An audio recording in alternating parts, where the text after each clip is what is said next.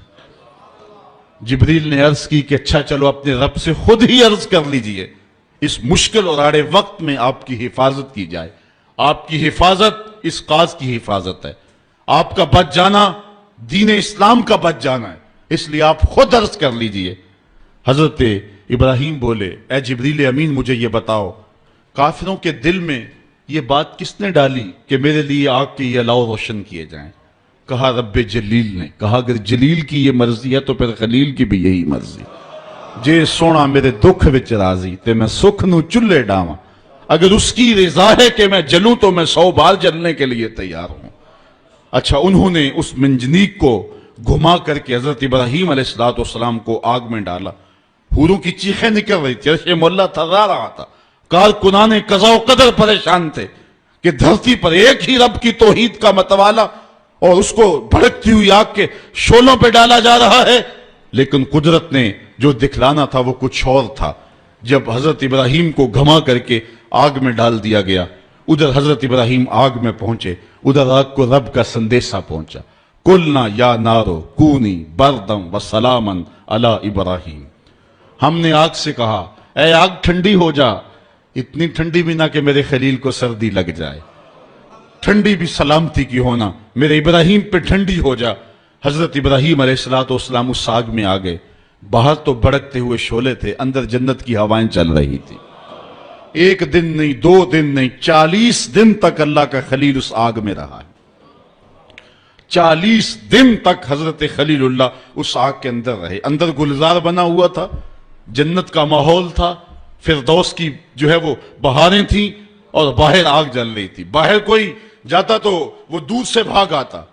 اب ان کا تو خیال تھا کہ راکھ بھی نہیں بچی ہوگی, لیکن آگ کے جب شعلے سرد ہوئے اور جب کوئلے بجھے تو حضرت ابراہیم کوئلوں پہ چلتے ہوئے یوں آ رہے ہیں جس طرح کوئی نازنین پھولوں پہ چلتا ہوا آتا. حضرت ابراہیم علیہ السلام سے پوچھا گیا زندگی کے بہترین لمحے کون سے گزرے ہیں؟ کہا وہی لمحے جو نار نمرود کے اندر گزار کے آیا ہوں. وصل کی وہ لذتیں اور وہ گھڑیاں اور وہ ساعتیں, وہ خوش نصیب گھڑیاں میں نے جو پائی ہیں, دل ڈھونڈتا ہے وہی فرصت کے رات دن بیٹھے رہیں تصور جانا کیے ہوئے. وہ خاص گھڑیاں تھی, وہ خاص لمحے تھی. اب اقبال کا لہجہ یہاں دیکھیے. پختہ ہوتی ہے مصلحت اندیش و عقل, عشق مصلحت اندیش ہو تو ہے کام ابھی. بے خطر کود پڑا آتش نمرود میں عشق, عقل ہے محو تماشائے لب